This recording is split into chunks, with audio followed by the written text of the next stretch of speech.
এতদিন ধরে একটানা বৃষ্টি পড়তে পড়তে কখন সকাল হচ্ছিল, কখন বিকেল হচ্ছিল, আর কখন রাত হচ্ছিল ঠিক বোঝাই যাচ্ছিল না। আজকে অনেক দিন পর একটানা রোদ ওঠার পর আজকে আর বিকেলবেলাটা বাড়িতে থাকতে ইচ্ছে করলো না। বেরিয়ে পড়লাম গঙ্গার ঘাট ধরে হাঁটতে। আর হাঁটতে গিয়ে দেখি প্রচুর মানুষের ভিড়। দেখে যা মনে হলো এইভাবেই হয়তো প্রচুর মানুষ পড়ন্ত বিকেলের সৌন্দর্যকে উপভোগ করতে গঙ্গার ধারে ভিড় করে। মাঝে মাঝে নদীর জল বরাবর গঙ্গার ঘাটে সিঁড়ি নেমে গেছে, সেদিকটাও খুব সুন্দর লাগছে দেখুন। যাই হোক, এগোতে লাগলাম।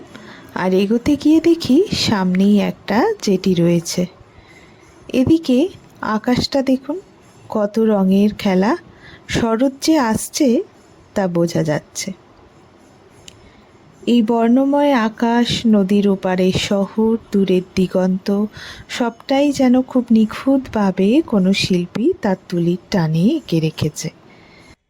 আমি যেদিকটায় এসছি তার একপাশে চক্ররেলের লাইন, আর একদিকে স্রোতস্বিনী গঙ্গা রাস্তাকে মাঝে রেখে সমান্তরালভাবে চলে গেছে।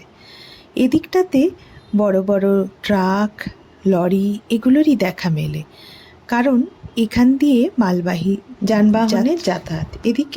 এদিকে এগোতে এগোতে দেখি শোভাবাজার ফেরিঘাট, যা অলরেডি বন্ধ হয়ে গেছে। চলুন আপনাদের সাথে ভেতরের দৃশ্যটা আমিও একটু দেখে নিই।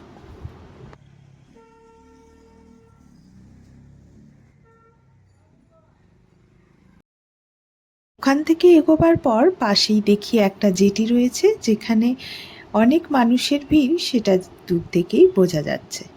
সেখানেও চলুন আপনাদের সাথে এগোই।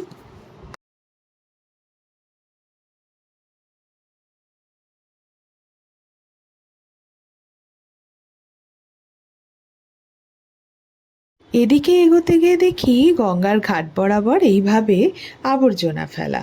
সত্যি কেন যে মানুষ নিজের দেশকে এইভাবে নোংরা করে রাখে তার কারণ সত্যিই বোঝা যায় না। যাকে আমরা এগোতে থাকি। এগোতে এগোতে দেখি একটা ফেরিঘাট খোলা রয়েছে, তাই আর দেরি করলাম না, এগিয়ে গেলাম সেদিকে।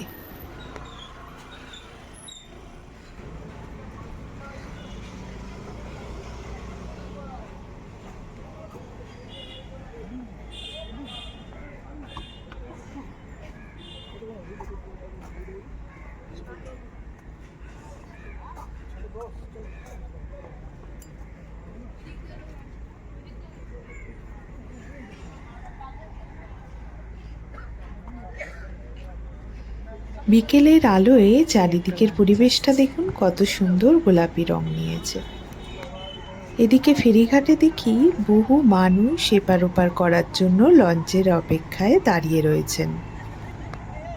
ওই দেখুন, এদিকে আবার ছানা বিক্রেতারাও লঞ্চের উদ্দেশ্যে রওনা দিচ্ছেন। ততক্ষণ চলুন পুরো অঞ্চলটা আপনাদের একবার ঘুরিয়ে দেখিয়ে দিই। পুরো অঞ্চলটাই এইভাবে একটা লোহার পাত পেতে তৈরি করা জেটিটা, আর ওইদিকে কাঠের বেড়া রয়েছে। ওইদিকে লঞ্চ এসে থেমেছে, যেখানে সমস্ত যাত্রীরা ওপারের উদ্দেশ্যে রওনা দিচ্ছেন। যাত্রীদের যথারীতি ওঠার পর লঞ্চ তার গন্তব্যের জন্য যথারীতি যাত্রা শুরু করে দিয়েছে।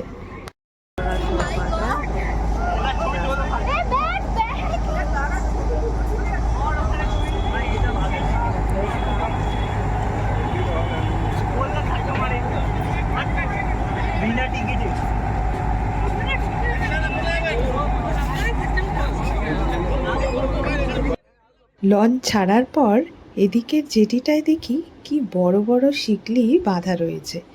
এগুলো দিয়ে হয়তো জাহাজ বা লঞ্চ বাঁধা হয়। মনটা যখন একদম ভালো লাগে না কোনো কিছুতেই, তখন এই গঙ্গার ধারটাতে এলে সত্যি মনটা খুব শান্ত হয়ে যায়।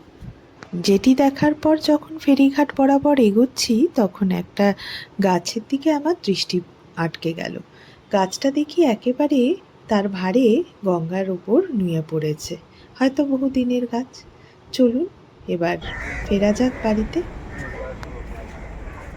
ফেরার পথে গঙ্গার ঘাটের সন্ধ্যাকালীন সৌন্দর্য, সন্ধ্যার নামার সাথে সাথে যখন চারিদিকের আলো জ্বলে উঠছে শহরের, তার যে সৌন্দর্য, সেগুলো কি আপনাদের সাথে শেয়ার না করলে চলে? তাই সেগুলো মুঠোফোনে বন্দি করে নিলাম। গঙ্গার জল এই মুহূর্তে নীলবর্ণ ধারণ করেছে।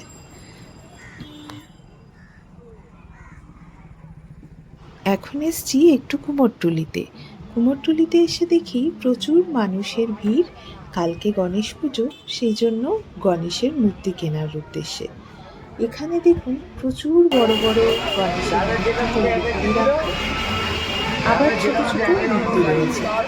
এদিকে আবার নানা রকম ঠাকুরের সাজ সরঞ্জাম তৈরি হচ্ছে, কোথাও কাগজের, কোথাও শোলার, কোথাও জরি দিয়ে কাজ করা।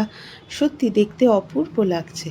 আর এই পুজোর মুখোমুখি যদি পটুয়াপাড়াটায় আসা যায়, সত্যি আর পুজোর আনন্দটা এখান থেকেই শুরু হয়ে যায়। এদিকে দেখি ছোট্ট ছোট্ট বেশ গণেশের মূর্তি রাখা, আর এই গণেশের মূর্তিগুলো খুব সুন্দর। মোটামুটি বিভিন্ন রং বেরঙের যে গণেশের মূর্তি, দেখতে দেখতে ভালোই লাগছে। এদিকে একটা গণেশের মূর্তি দেখলাম, সেখানে আবার বেশ চোখে চশমা পরানো। এদিকে আগামী মা যে আসছেন, তার তো প্রস্তুতি পর্ব চলছেই। এদিকে এগোতে গিয়ে দেখি শোলা সিংহাসন বানানো। সত্যি এরকম সিংহাসন তো আগে কখনো চোখে পড়েনি।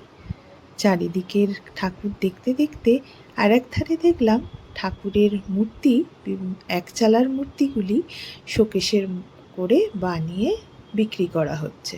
কোথাও 5,000, কোথাও 6,000, মোটামুটি 2,500 থেকে শুরু। তো যাই হোক, সেসব দেখে দেখে যখন বাড়িতে ফিরলাম, মোটামুটি অনেকটাই সন্ধে হয়ে গেছে। আপনাদের আজকের ভিডিওটা কেমন লাগলো অবশ্যই কমেন্টে জানাবেন। আর যদি ভালো লেগে থাকে তাহলে লাইক আর শেয়ার করতে ভুলবেন না। আর আমার চ্যানেলটাকে সাবস্ক্রাইব করে রাখবেন নতুন নতুন ভিডিও দেখার জন্য। আর কী ধরনের ভিডিও আপনারা চাইছেন সেটা অবশ্যই কমেন্টে জানিয়ে দেবেন। আজকে তাহলে এই পর্যন্তই।